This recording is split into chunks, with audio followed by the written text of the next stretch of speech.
Hey everybody, McKyler here real quick to remind you to go check out our Patreon. We've got 7 bonus episodes up there right now and an 8th one coming up soon. If that's something that sounds fun to you, go sign up at patreon.com/doing learning. Hope to see you over there. Welcome to Doing Learning, everybody. It's me, McKyler. I'm your host tonight, and I have a very special guest tonight. It's Daniel. Hello. Same as always, but you're the co-host, which I guess you're kind of my guest. You're going to be my guest on this journey. Perfect. I suppose, because we're going traveling again. I love traveling. We're Let's going to go go across the world. You've spent some time out east, in the far east. You've been to Japan. Yes. Yeah, okay. It's not Japan. Okay. that was a really weird way for me to try to set you up. I saw the blank look in your eyes and that said, stop. I don't know what you're talking about. Well, I mean, if you meant like Asia, yeah, Asian the Far East. Okay, yeah. okay. Okay, so I didn't know if you meant like East Coast. No, Far East. That's pretty far from me. That's fair. That is fair. Yeah, no, you got to keep going east until there's basically no more east to go. And then go further. And then, well, actually, no, 'cause it's not quite that far. Okay. So chill a little bit. Okay. Let me tell you where we're going. All right, let's go.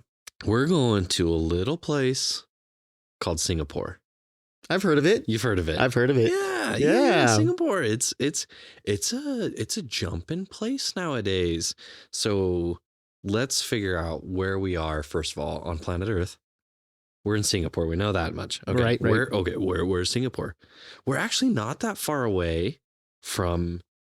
We should start doing this. How far away from other places in the podcast that we've been? Okay. Yeah. The nearest place that we've been so far is Christmas Island, by a long shot. The nearest place we've been to where we are, or where we are now. Well, not where we are now, but from where we were exploring in our podcast, in our minds. Okay. We're not in Singapore physically. Well, yeah. As long as we're on the same page. I'm following you. So the nearest place that we visited in this podcast, via this podcast, is Christmas Island.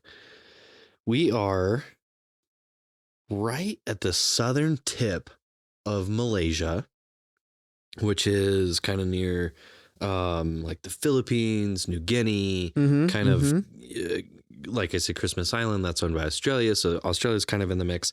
We're south of Vietnam. So there's still plenty of east to go. Okay. We haven't got to the end of east. That's kind of why I stopped. You're like, cut back.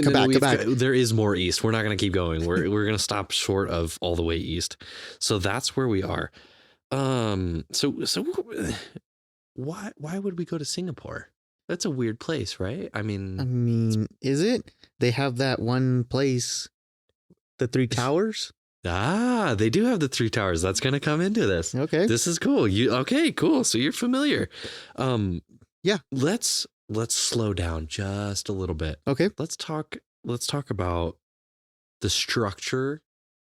Like, what is Singapore, right? Okay. So it's a tiny, it's basically an island nation that's just kind of segregated off of Malaysia. So therefore it's kind of its own island. Okay. Yeah. Yep. It is a city state, which I find is very interesting because I don't feel like there's a lot of city states around there. Okay. So think of this. Define city state real quick. The city is the country. So I'm not talking like where I don't know. There's some weird examples of this. Like Australia is a country and a continent, right? Right. Do they still consider Australia a continent? We always learned that as the Australian continent. Yes. I mean, I don't know that. Geez, this is going to make me look dumb. We should fact check now before I look dumb. Are you looking it up? No, but I can. Australia a continent? What else would it be? I don't know. Just a country, an island. We're all on islands, baby. Yes, Australia's a continent. Okay, cool. It's All the right. smallest continent on Earth. It's the small. Okay, cool. There we go. We're learning. And it's made up of a single country. There you go. It's a single country. So that country is a continent. Okay. This city is a nation. So it would be like Denver being its own nation. Yeah, like Okay. think Vatican City. Yes. I suppose is another pretty good example. There's other types of weird ones. Would DC technically fall under that? Kind of, but DC, right, isn't a country, but it's sort of, well, it's not a state either. It's kind of its a own district. thing. It's its own thing. Yeah. So maybe that's not the best example. That's a whole nother Yeah. thing. But you got the idea. Yeah. Right? Yes. The Yes. city constitutes everything about that identity of Yes. that place. Okay. Right. So Singapore is the city, is the country. You've got it. I got it. So this island, get this, 100% urban. It is completely developed. Okay. There's buildings. Everyone that lives in Singapore lives in the city, right? There is no rural.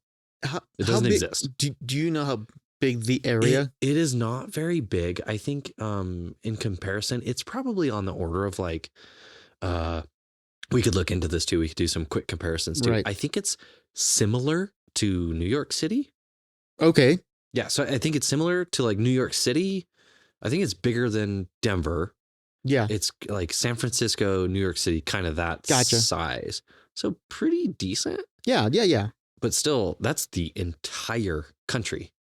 Yeah. That'd be insane to be like just in That's it. New York, just as a not comparison, but just thinking about it, right? Just New York just being the whole country. The whole country, right? All of the citizens, the government, all of the inflows and outflows for money, everything is within the bounds of that city. So they are. This is where it starts to get pretty interesting, because it's fully developed. Its resources are completely constrained by that country. So they have a lot of interesting boundary constraints that a lot of other countries or states or cities don't have to deal with, right? Mhm. Like New York City can just do its thing. It doesn't have to necessarily worry about, it has to worry about the good of the citizens from like a city point of view, Mhm. but it has the support of the United States federal government behind it, Right. right? So there's all kinds of this other stuff. Singapore is it's really interesting because depending on the time that you're thinking about Singapore, it has a lot of different connotations to it.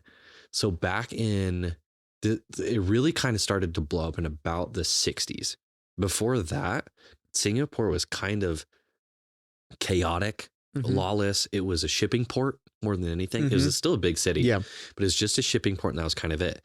And then they had kind of I didn't study the government. This isn't about the government. So I'm going to preface that right now. There's going to be we're going to tangentially intersect with the government aspect of this. It is far different than American democracy. And it's probably the only way that this could happen. You'll see. So in the 60s, there was one guy that took over political power and basically said, this is my vision for Singapore.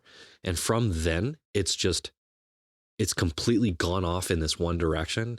And it has followed that and is really just completely blown up. So in recent times, Singapore it's kind of a black sheep for a couple of reasons. One, we should talk about this right up front. It is rich. Yes. Rich, right? Their GDP per capita is higher than the United States. It's one of the highest in the world, if not the most. So per person, they have more money than everyone else on earth, right? So they have a ton of money and they are throwing it. They use it in their city, right? So you could talk rights, freedoms, whatever you want. There is a lot of government taxation. Basically 100% of the housing in Singapore is government housing, like given to the citizens by the government. So there's so much government stuff that we're not going to talk about. I think that's interesting in and of itself, but I do want to focus on the other parts of it. Right, Okay, right. Okay. So they are their own city. And I said they have their own kind of weird boundary constraints. Well, what are they? Like, what are their big pressing issues, right? What makes them so interesting? And why do those three towers come up into play in this? The big one that I wanted to focus on is kind of wrapped up into this kind of enigmatic concept called urban nature. So this guy, what kind of really inspired me from this was the fish doorbell, right? Like people doing things for nature, for critters, right. And like how else do humans and nature interplay? And Singapore is kind of on a completely different level than basically anybody else.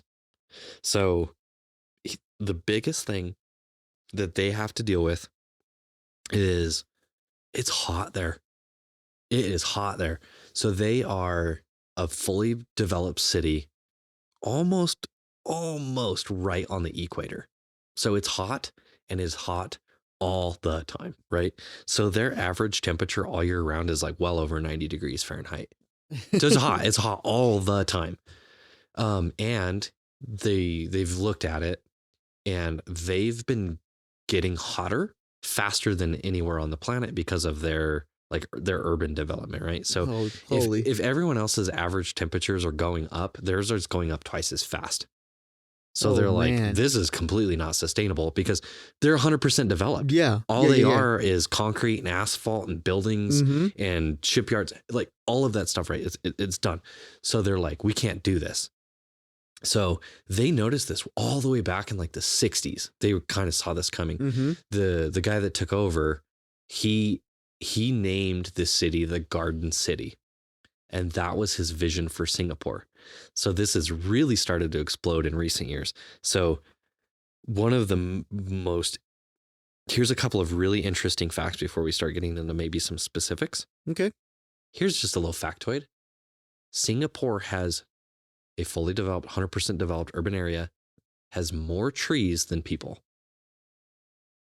What? Yeah. How wild is that? That's almost contradictory, right? It feels weird, right? Yeah. It feels completely strange. Yeah. Like, how on earth can you have more trees than people? And they're planning on adding 1 million more in the next like 5 or 10 years. 1 million more trees. Good for them. Yeah. It's like, where are you going to put them? Yeah. Okay. Good question. We'll get there. Here's just another weird factoid. Their airport has over 3,000 trees. The airport? The airport, which sees 40 million people come through a year. DIA sees more. Yeah. I believe, I checked myself on this one. DIA is one of the busiest airports in the whole world. It's like top 5 pretty consistently. Which is kind of crazy to think about. It totally is, but it's all layovers, throughput, that kind of thing, right? So Singapore for a long time was like that. And maybe we should just talk about the airport right now. Okay. Let's talk about the airport. Let's go there. Now.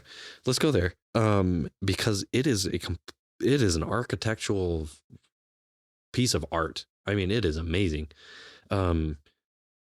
They saw these numbers, right? They saw 40 million people go through the airport every year. I don't know how that compares to Denver. We could, I don't know, look it up while we're chatting or something.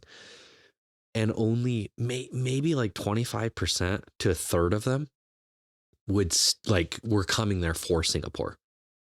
Only how much? Like a third or like down to like 25%, 30%, let's call it, right?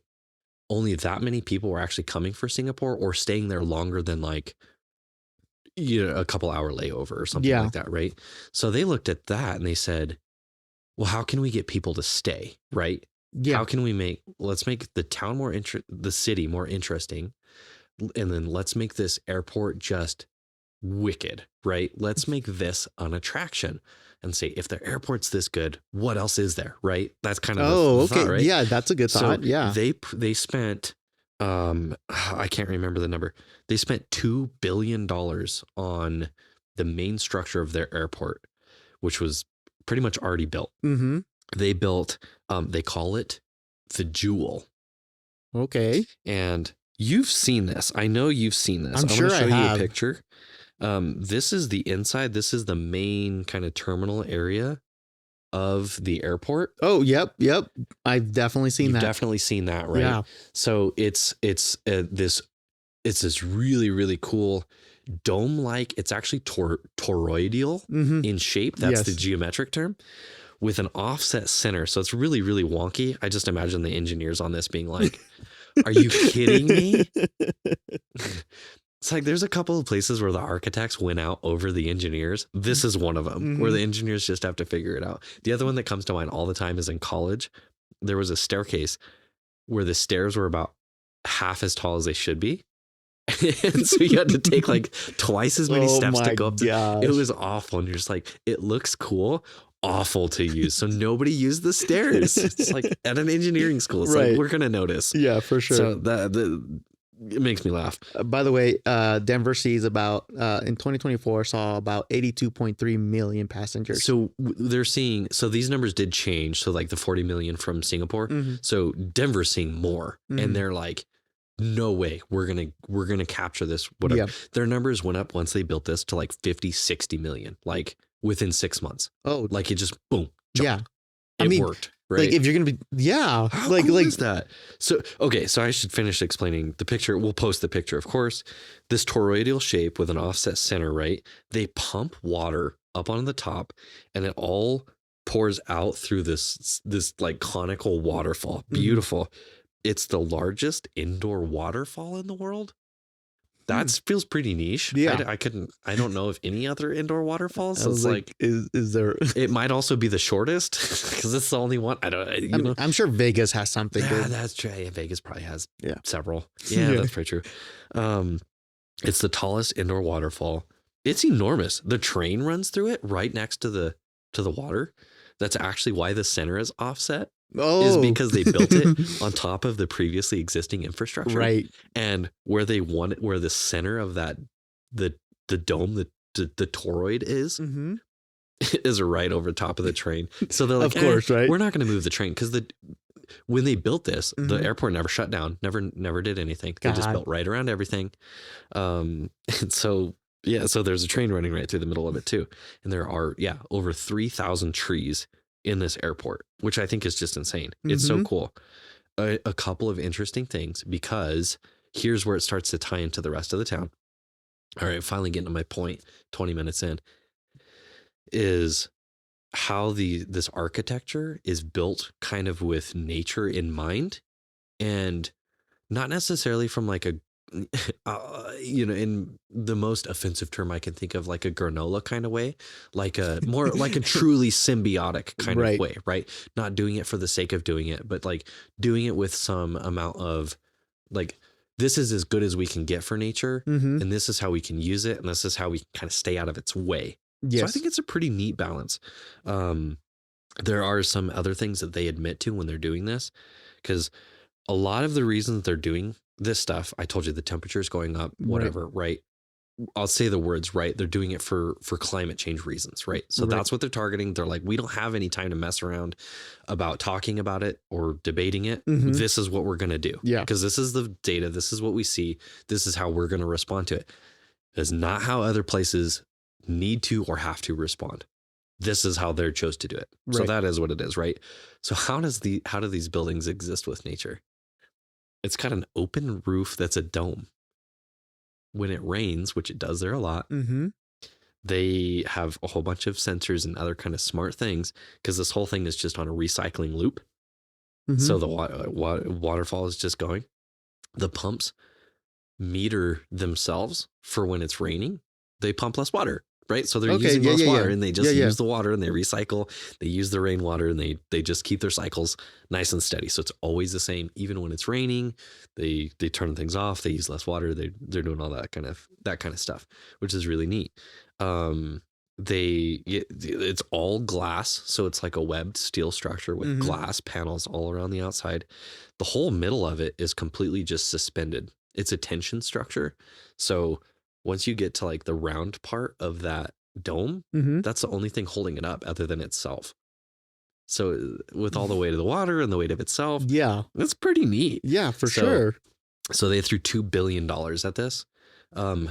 the architect that did this is the same guy that did those 3 towers that you're talking about. Oh, okay. Yeah. So yeah, makes sense. he did the towers first, and then they're like, mhm. hey, that was great. You should do this again. So let's talk about the 3 towers maybe. Yep. Did a little bit of research on that. It's kind of like a hotel casino. Yeah. Yeah. That's kind of what it is. In many ways, it's Singapore's version of like iconic buildings. Like think like Empire Right. State Building. Right. That's the only famous building in the United States I can think of. No, I the don't Space know. Needle. Space Needle. Yeah. So like stuff like that. Right. Yeah. That's their iconic building. Right. Right. It's pretty new. I mean, It was built like 10, 12, 15 years ago, maybe. That's it. oh, really? Yeah, it's pretty new. Okay. What makes that one really interesting is if you look at the base of it, all of the towers, they're like folding cards put together, like to make a little teepee, Mhm. right? And there's a train that runs through the middle of the building. So it's 3 towers, but it's kind of like 6 buildings leaned on each other. Right. And then the structure on top is a sky park, Yeah. Yeah. which is neat. I don't know. I would go. I would check it out. definitely go. I mean, that's part of the reasons, my wife and I definitely want to go to Singapore because that's one of the things, like, it looks It's so an cool. attraction. Yeah. Yeah. They're like, let's throw a bunch of money at it, get some people to come here and spend their money, Mhm. and then get the GDP back up and all this stuff. Right. It's a hotel, it's a casino. You spend a lot of time there. You go up to the sky deck. Pretty neat. Yeah. I can imagine how, like, from an architectural and engineering point of view, how difficult like that structure. It's really weird, Right. because you got buildings that are leaned on each other, Mm-hmm. and then there's 3 separate buildings that are connected with this platform on the top that's also cantilevered. It's the largest public cantilevered structure. Mm-hmm. Oh. Like, I could, the only other one I could think of was the Grand Canyon. There's like a glass thing that you can, I went out there one time. I've never been on it. It's like a glass walkway you can walk out. I couldn't think of any other public cantilevered structures. Like, I don't know. I'd have to really think about I it more guess. than that, but none of them come to mind. But yeah, it's sticking way out there, and it's the biggest one. So there you go. What's neat about the 3 buildings, Mm-hmm. the airport, and then there's like 2 other or 3 other buildings that are connected to each other, is the way they reduce their energy use and like the amount of air conditioning they use. It's a hotel, right? I was gonna say, like, what's that energy cost? Or like, So here's what they do. They water cool the buildings. They're connected to each other on a water cooling system. How cool is that? so they've thought it through. They've thought it through. Oh, I'll tell you how much they thought it through here. Well, maybe, should we just jump in? Maybe we didn't need to jump into that now. I'm looking at my notes. Maybe we should talk about it, Okay. because there's a lot of other aspects of it. I mean, I don't know what we're talking about, but let's go. They have thought about this a lot. So much so that this is where they have the ability to do this, where you could not implement this at like the scale of the United States. You could probably do it in some cities, right?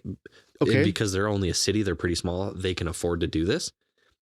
They have modeled their entire city in the computer simulations, all of the buildings, all of their geometry, all of the roads, all of the trains, all of the infrastructure. They model people driving around. They monitor people on scooters. They monitor all the people walking around. They monitor the trees. They monitor the weather. So the wind, they monitor that, the daily temperatures, humidity, all of this data, right? Mm-hmm. And they build a big thermal model. You've probably heard this term before too, digital twin. Mm-hmm.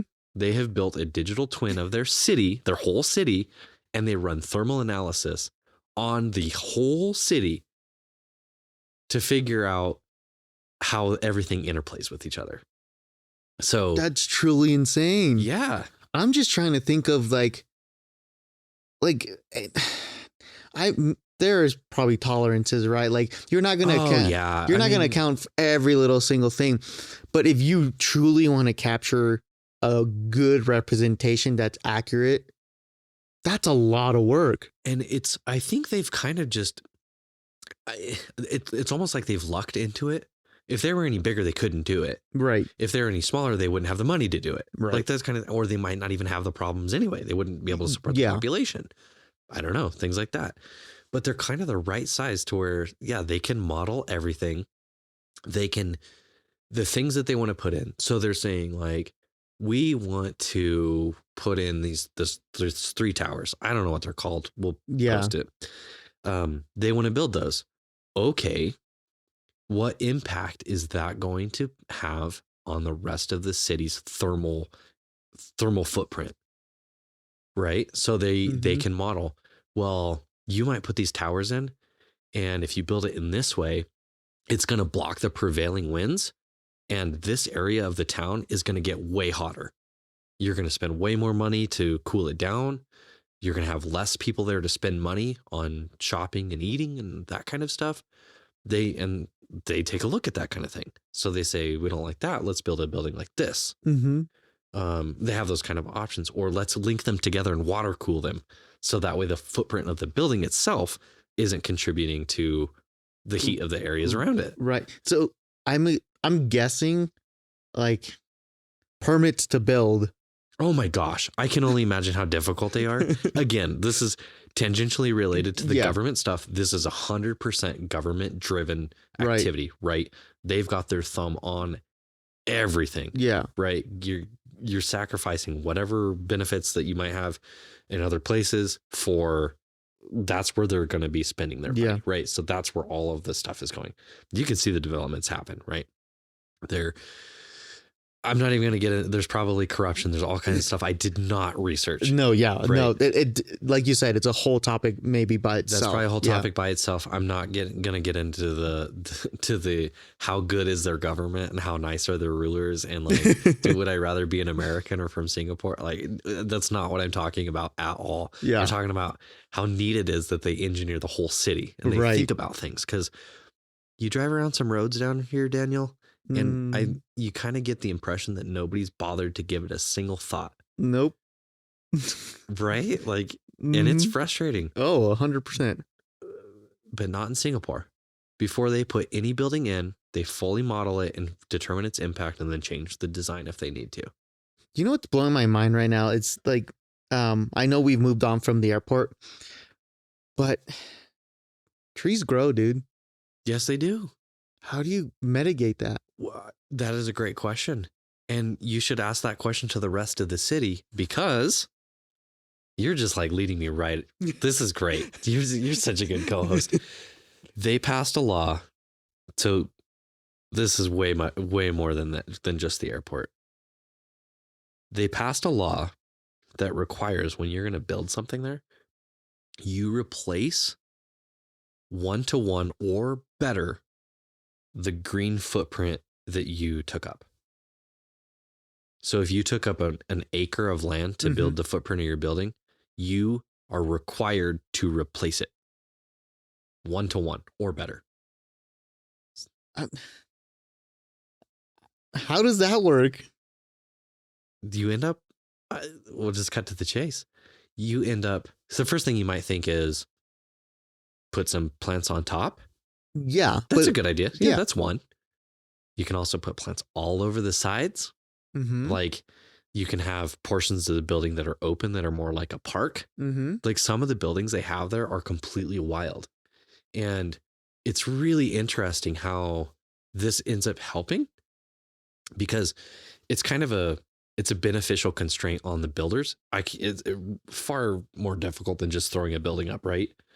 So if they have to replace 1-to-1 the greens that they displace, they have to get really creative how they use it. So some of them, in order to also reduce the amount of energy and air conditioning required in the building, they basically build like an exoskeleton around the building sometimes, and they cover that with greens. So the outside of the building is really, really light, not dense, and covered in plants and other types of design considerations like that, maybe open for airflow.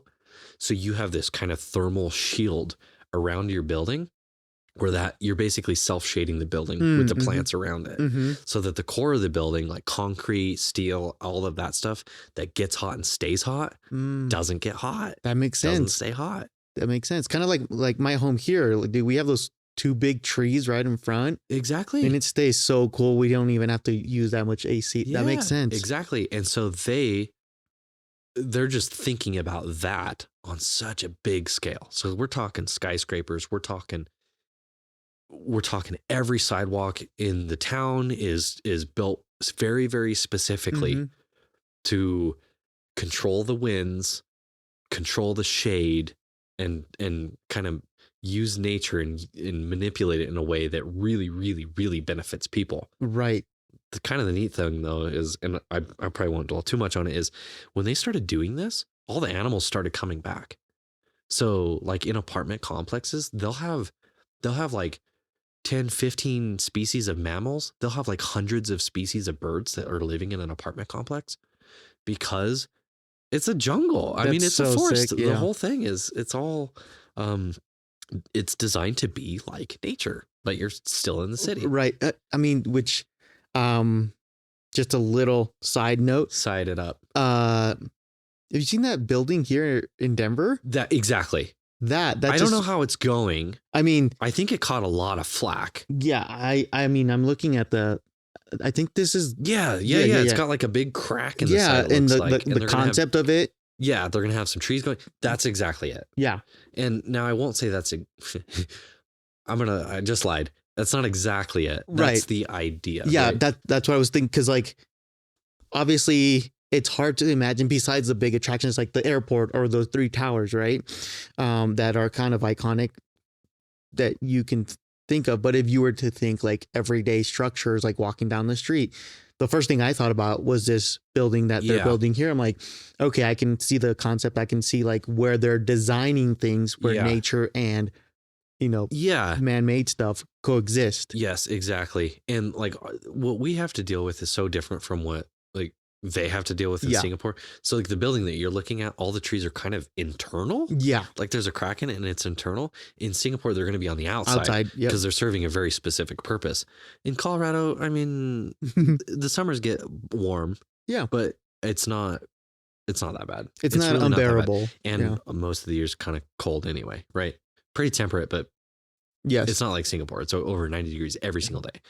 Which I'm just gonna go on the record. For me, it would be miserable. It'd be pretty hot. It'd be humid. It'd be hot every day. Yeah. So and so they have some buildings. They talked about them.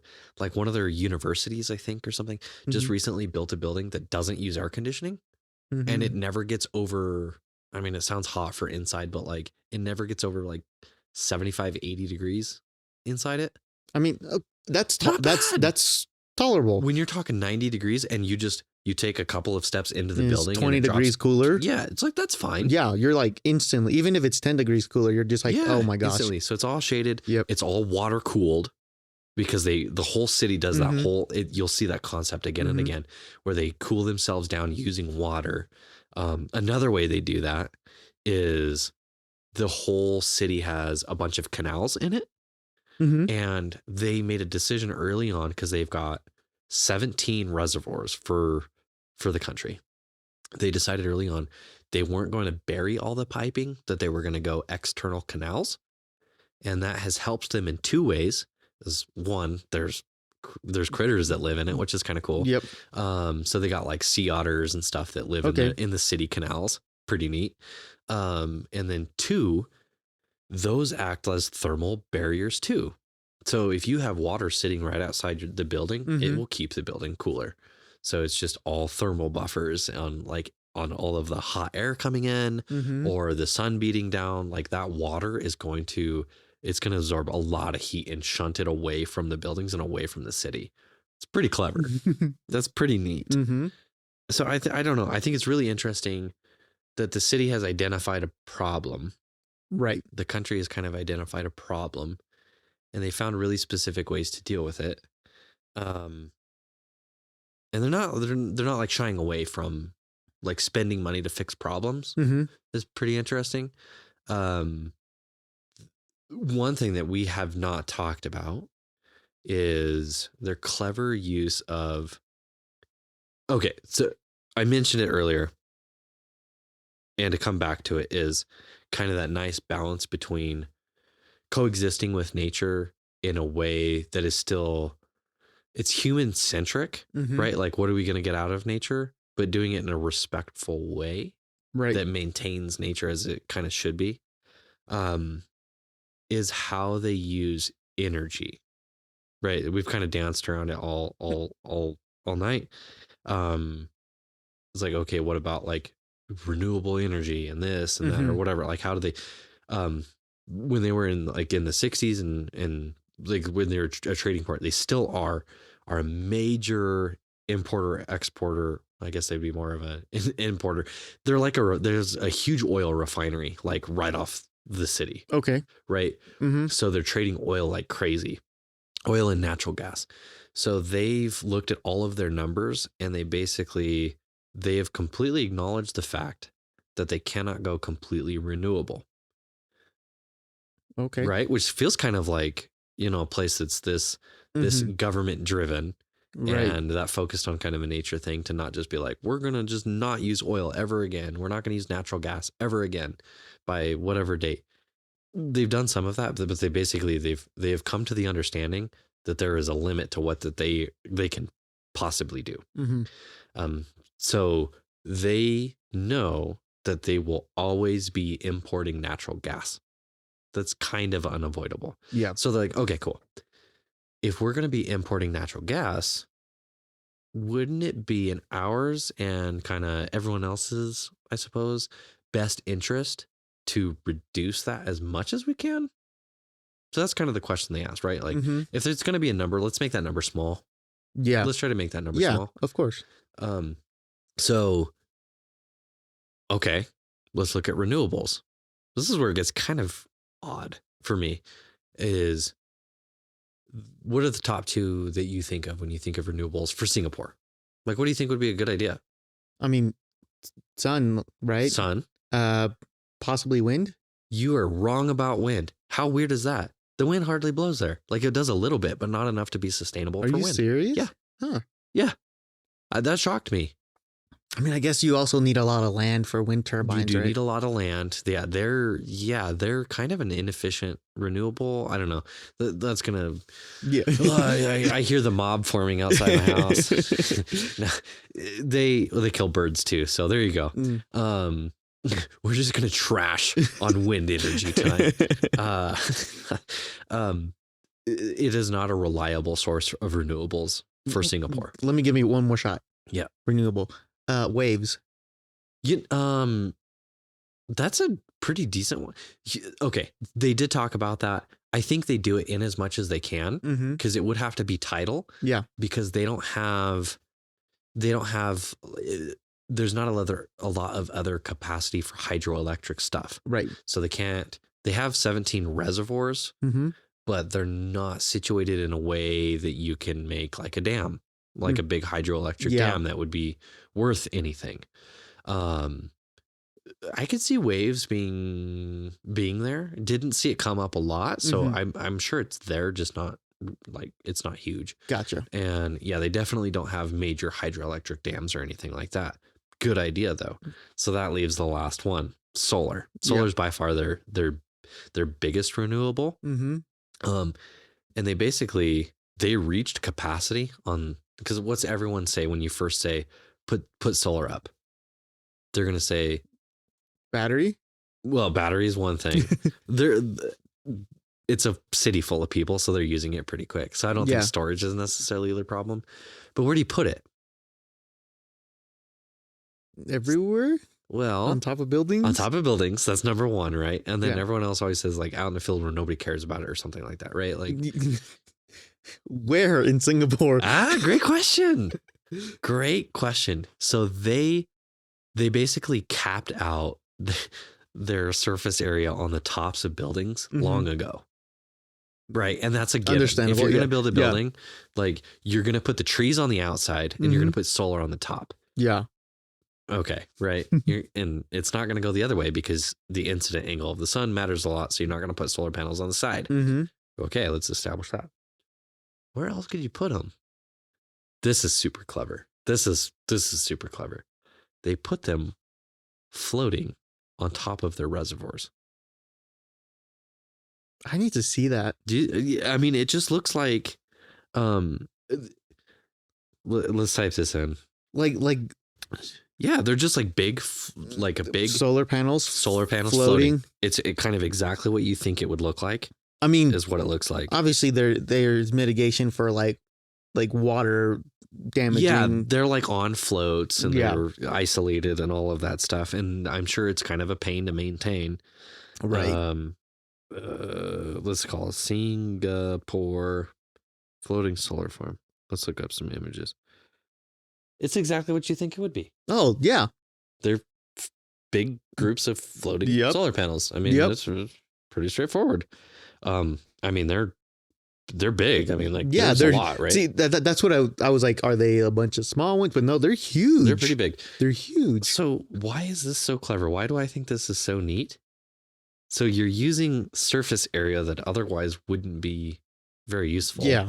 They're reservoirs. They're not for fishing. They're not for, I mean, they're for water. Some reservoirs here for fishing.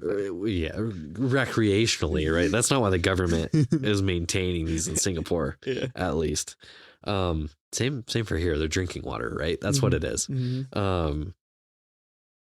That's why they're cutting all the trees down at Chatfield, is for drinking water for Castle Rock.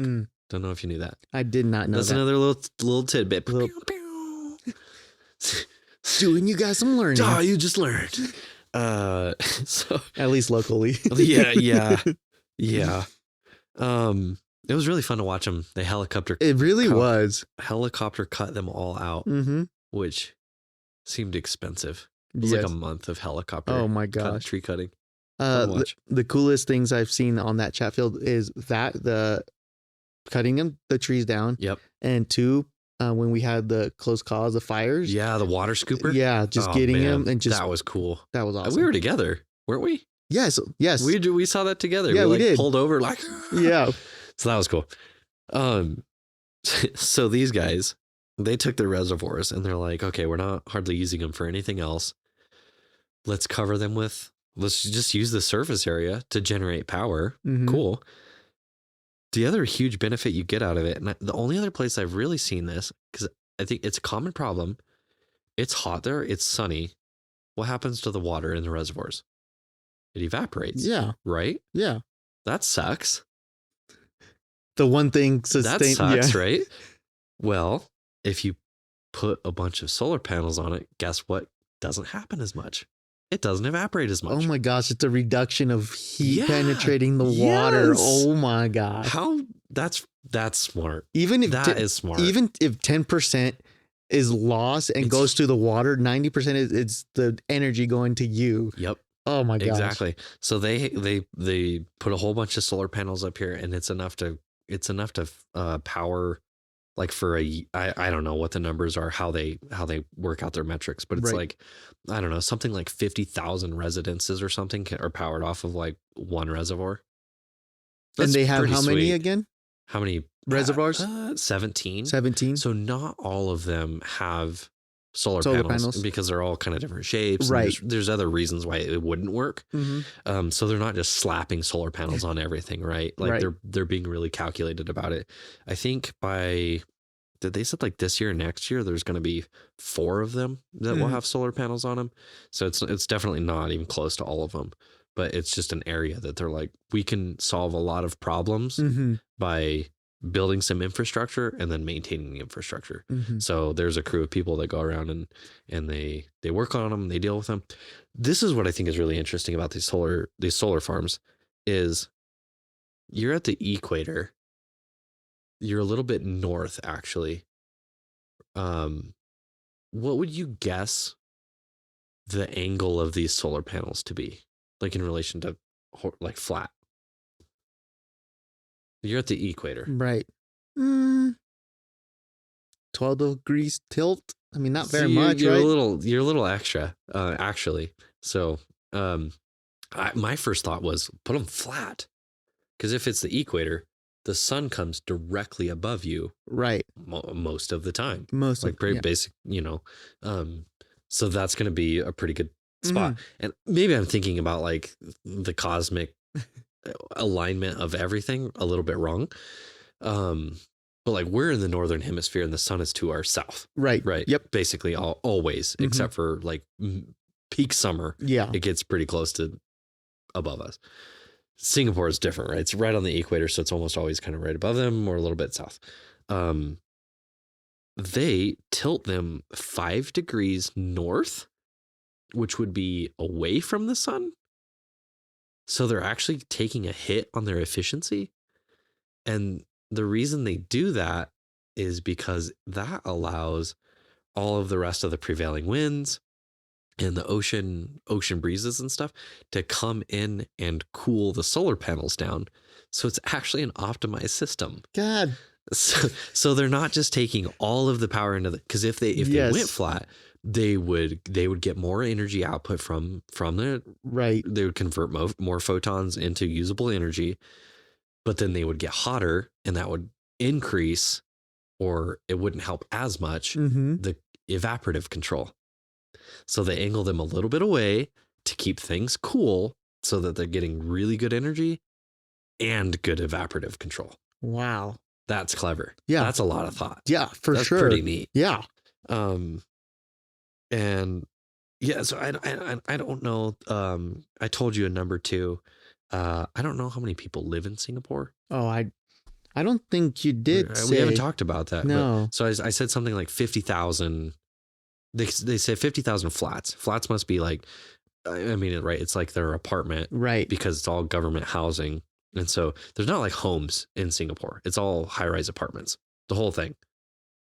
Singapore is about just under 6 million people. 5.9 million people. So I mean, it's one of those things. It's like, okay, cool. So we used a reservoir to cover it with solar panels for 50,000 flats. That might be, I don't know what that translates to. And I mean, at the most, a couple of 100,000 people.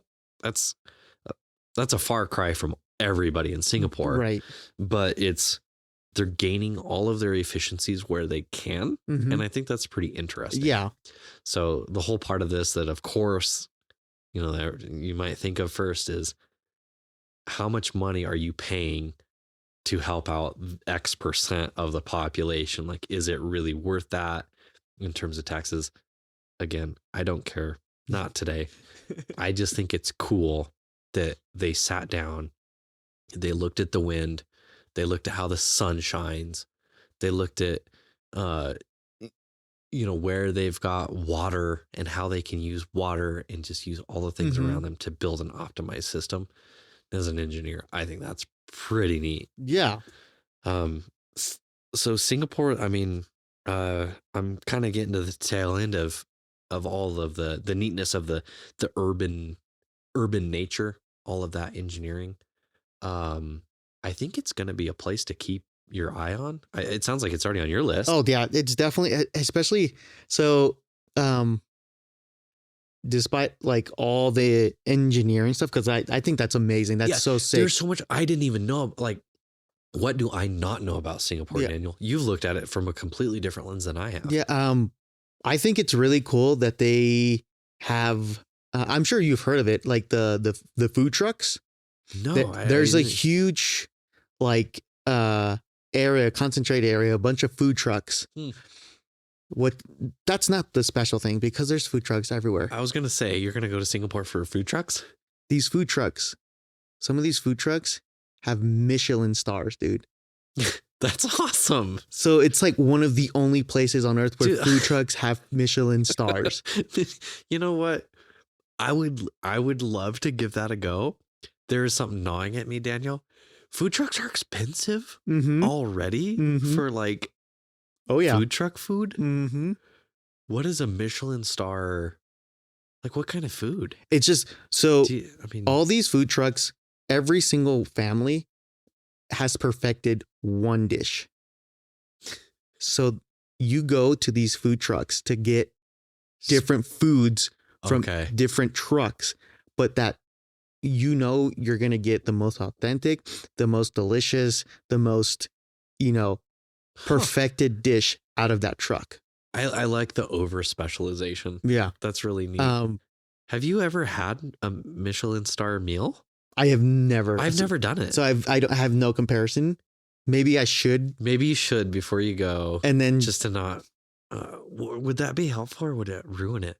I don't know. Cause like I don't think you want to go with like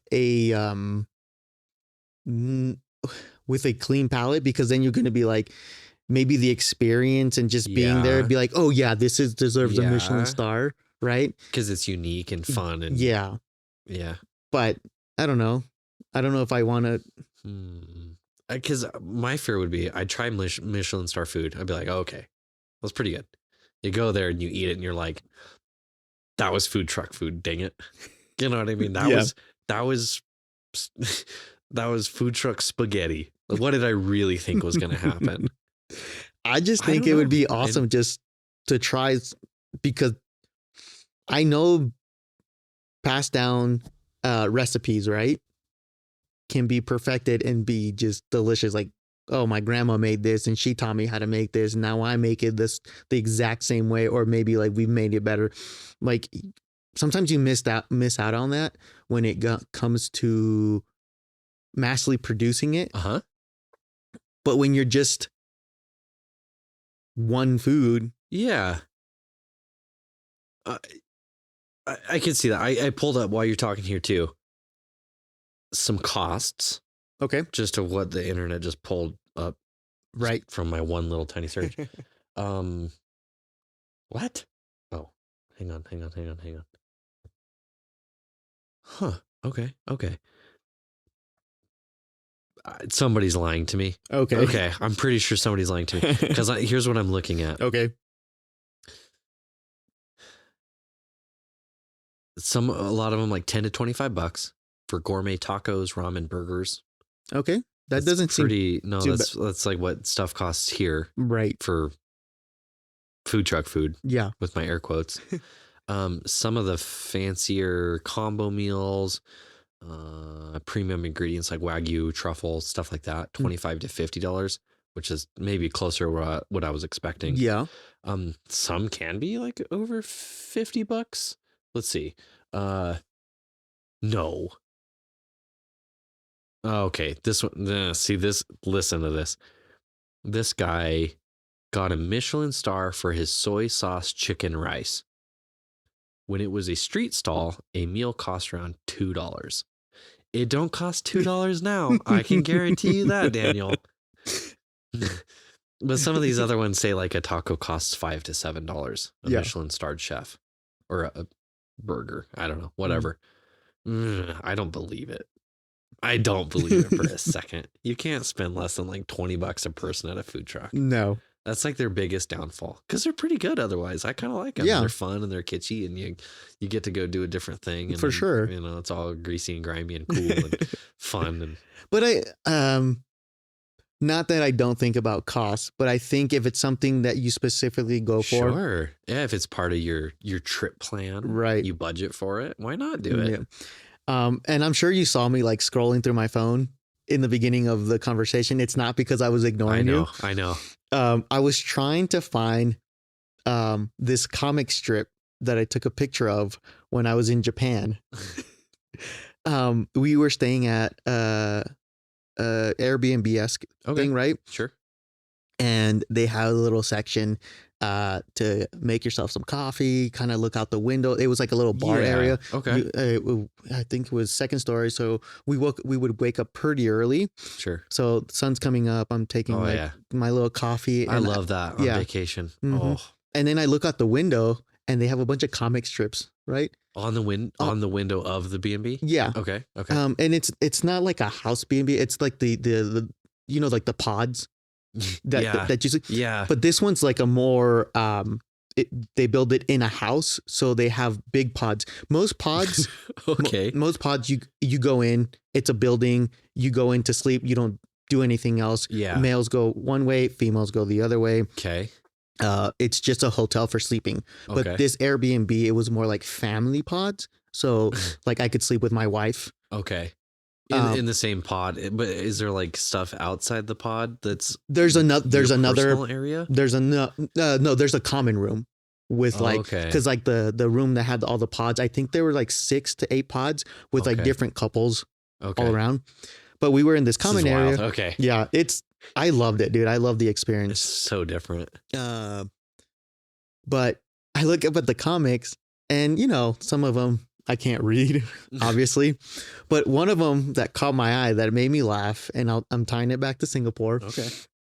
It was in English, and it had a picture of a bunch of broken up, I guess not broken up, but very like, is disheveled. Yeah, disheveled. Yeah. Like buildings, right? Okay. Like very run down. Okay. Ugly looking, and it said Japan, and I was just like, okay. And then it like the little character is going through the door. Okay. And then it like he goes inside of this very beaten down building, and it says Japan like on top. Okay. And it's super nice on the inside. Like sure. Amazing, like great technology, super clean, very modern and stuff like that. Way old school outside, new school inside. Okay. And then it had another on the bottom. It had like and I had it's called the 3 Towers. Yeah, the Marina Bay Sands Hotel. There you go. Right. Okay. So it had like picture of that. So to signify that they're in Singapore, right? Yep. And then there was another little quadrant that has this majestic, cool looking house, like with plants and stuff like that. Yeah. Like just what you picture Singapore is. Yeah. And then it has the guy going inside. And it's just like trash. What? So I don't know how old that comic strip is, but according to Japan, Japan is saying like, we may look grimy on the outside, but we have it where it matters, where Singapore is just all flashy outside. Throw down the gauntlet. It is a flashy outside. I did not see a lot of inside. So I don't know. I can't speak to that. I can't either, but that comic strip, I had to take a picture of it, and I was like, one day I'm going to go to Singapore and you'll find out for yourself. Yep. So yeah. Wow. You'll have to let me know. Yeah. You have to let me know. Or maybe if you beat me too there. Maybe. I mean, it looked pretty darn interesting. Definitely. It looked pretty darn interesting. It's just a bummer because we both like a lot of nature stuff. So, and it seems like that's more like city life with sprinkles. It's like, it's like city nature. It's if you're going to go to a big city and enjoy nature, it's gotta be the best place to go for that really unique combination. Would you think like there's without like leaving town? Yeah. Would you think there's pretty sick hikes and stuff like that? Or no, I don't think so. Yeah. I think you'd be walking through town, but it would be like being in a city jungle. Yeah. It's not like New York City. You have to go outside. You have to go to Central Park or something where they designate the nature is going to be over there. The we're going to put it way over there. And that's where the nature is going to be. Singapore is no, the whole thing. The whole thing is nature. It's all one. I think it would be a very unique and neat experience just to be like, I want to see wildlife and it's just right there. Like animals, right? Birds or whatever. Like, I don't know what is their animal population. I don't know what they have. I don't know. I don't know. I know it's coming back, right? So there's a bunch of lizards, birds, little critters, and mammals, and like the otters in the canals and stuff like that. So probably nothing too big. I was gonna say, you're probably not seeing. I mean, like deer, or whatever the deer equivalent is. Yeah, I don't think so. I wouldn't expect that, but I don't know. Maybe in the right spots there. Whatever their deer equivalent is. Equatorial Asian deer. I don't know. I don't know why I just thought this. Just like, could you imagine handling like hunting licenses? Like, if that would be a thing, it'd be like, no.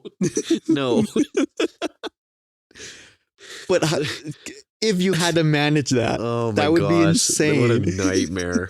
Yeah. But I'm guessing that's not a thing whatsoever. Not as far as I know. I can't even possibly begin to imagine that. No.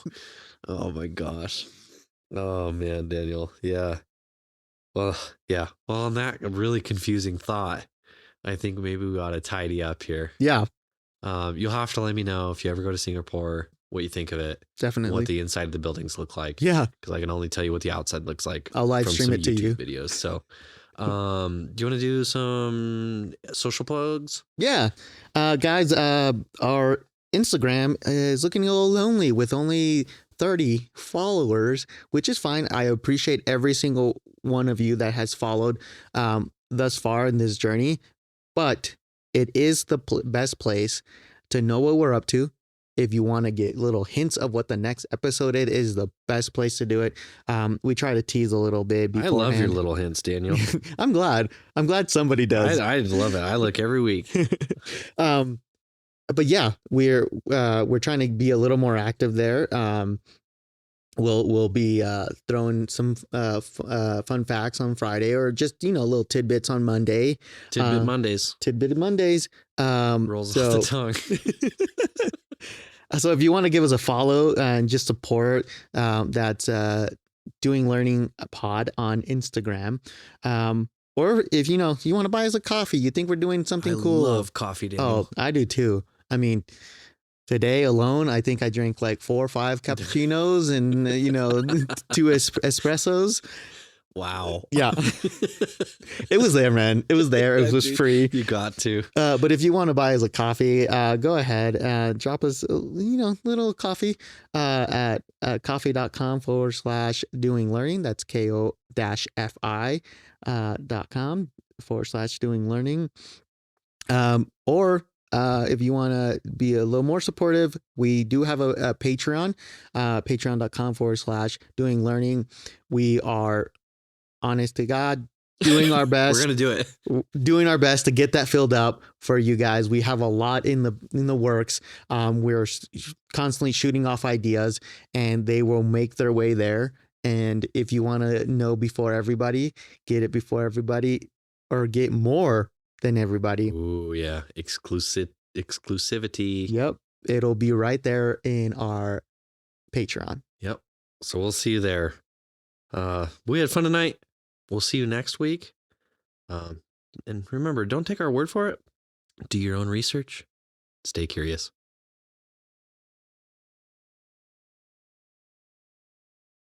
Hey, everybody. We'd just like to take a moment to thank our Patreon listeners. We do this all because we love it, but it helps greatly when people are out there that believe in us and help us out. And those people are Liz D, Seth T, Irvin H, DaDog, and Miles T. Thanks, guys, for helping us make our little dream keep going.